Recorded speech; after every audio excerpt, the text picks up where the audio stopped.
आदरणीय राजकीय उच्च माध्यमिक विद्यालय रूपना के प्रिंसिपल साहिबा और वाइस प्रिंसिपल जिनका प्रमोशन होकर प्रिंसिपल हो चुके हैं रामस्वरूप जी, और सभी व्याख्यातागण, सभी वरिष्ठ अध्यापक, चपरासी, गांव से आए हुए पंच पटेल और मेरे माता बहने, मेरे पिता तुल सभी बुजुर्गों और मेरी बालिकाओं और बालकों, सबको मैं नमन करता हूं। और मैं आपसे कुछ शब्द कहूंगा, उनको गहराई से सोचना और समझना, उसमें आपका भविष्य छिपा हुआ है। मैं आज जो 77वां अपना गणतंत्र दिवस है, ये बाबा साहब ने बड़ा संघर्ष किया था।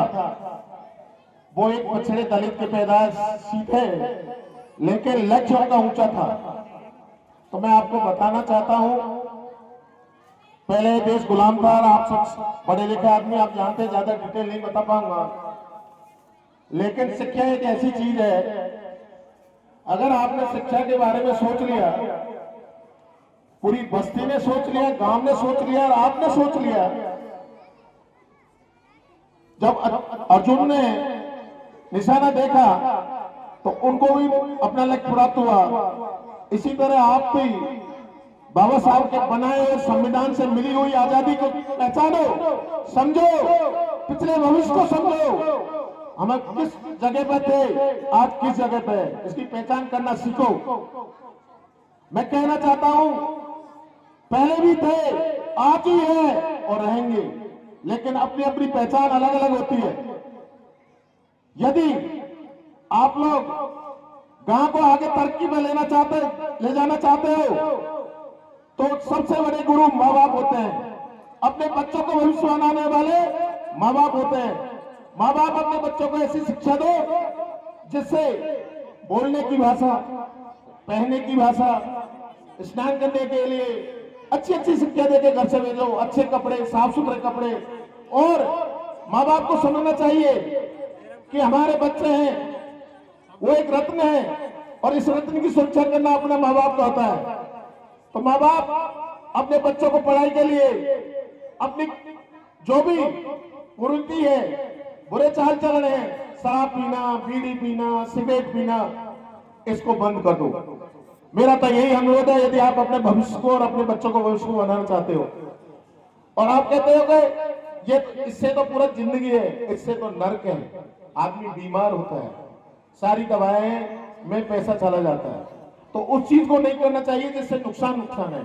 अरे इसको छोड़ोगे, अपने बच्चों में पढ़ाओगे, लिखाओगे, मैं पक्का कहता हूं इन्हीं बच्चों में से कलेक्टर बनेगा, इन्हीं बच्चों से एसपी बनेगा। लेकिन इनका भविष्य बनाने वाला प्रथम गुरु माँ बाप होता है। जैसा माँ बाप शिक्षा देगा, ऐसा ही बच्चे को शिक्षा मिलेगी। तो मेरा विशेष अनुरोध बस्ती वालों से है कि अपने बच्चों को भविष्य बनाने के लिए कुछ त्याग करना सीखो। जब तक त्याग नहीं करोगे आप लोग, आप जैसा करोगे ऐसे ही बच्चे करते हैं, क्योंकि बच्चे का गुरु माँ बाप होता है। और हमारे उसके बाद विद्यालय में हमारे शिक्षक होते हैं, उनका मान सम्मान करना सीखो। इनमें कितने बच्चे रोजाना गुरुओं को पैर छीते, बताइए, हाथ खड़े करिए। कितने बच्चे हैं जो आते समय गुरुओं को पैर छीते, बताइए, हाथ खड़े करो, हाथ खड़े करो। है कोई ईमानदार बच्चा जो सही बताएगा? एक भी बच्चा अपने गुरु को पैर नहीं छीते, क्योंकि संस्कार नहीं है इनमें। अभी संस्कार छिपे हुए हैं। जब तक बच्चे के अंदर से संस्कार नहीं बनेंगे तो वो तरक्की नहीं कर सकता है। माँ बाप ने ऐसा सिखाया नहीं है। इतने कितने बच्चे हैं जो अपने माँ बाप को शाम सुबह सोते समय, जाते समय पैर छीते, बताइए, है एक भी बच्चा? अब संस्कार कहां से बनेगा आपका? आप आगे कहां से बढ़ोगे? आप उस रास्ते पे चलना ही नहीं सीखे हो जिससे आदमी का भविष्य बनता है। तो मैं तो निवेदन करता हूं, कोई बात नहीं, अभी तक आपको अव्यक्तता थी क्योंकि हमारे पूर्वज अनपढ़ थे, लेकिन अब तो शिक्षित बन चुके हो। पहले भाई पूर्वजों को पढ़ने का अधिकार ही नहीं था, संविधान बनने के बाद मिला है। तो अब तो समझो 77 वर्ष हो गए अपन को आजाद हुए। और मैं कहना चाहता हूं, और मैंने देखा मेरे जीवन में पढ़ के,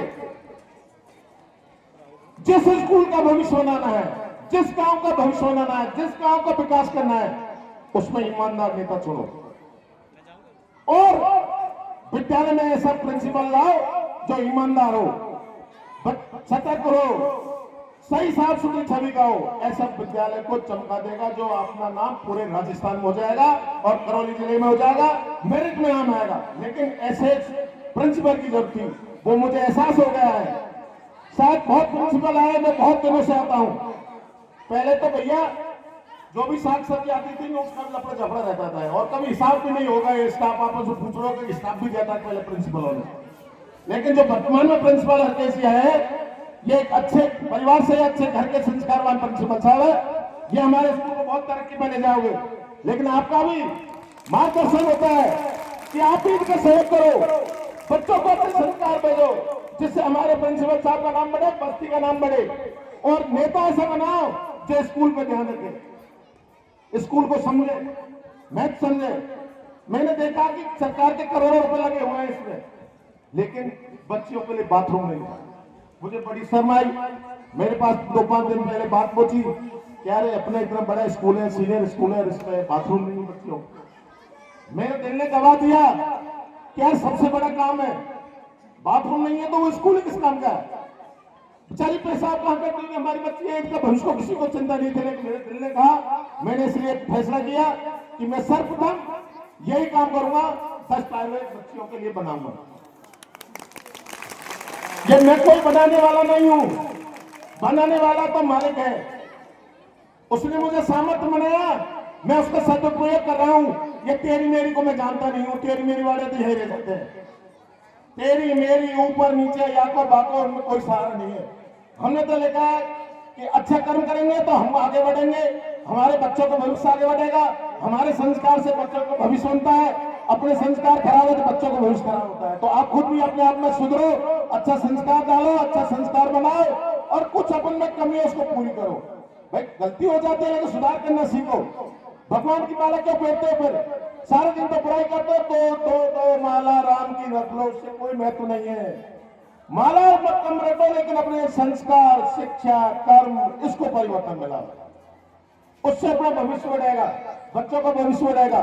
तो मैं तो यही कहना चाहता हूं, मैं ज्यादा विद्वान तो नहीं, मैं तो एक निवेदन करना हो, क्योंकि मैं इसी बस्ती में पला फूला हूं और मेरी आत्मा तो ये कहती है कि मेरे खून का कतरा कतरा इस बस्ती के लिए समर्पित। जय हिंद, जय भारत।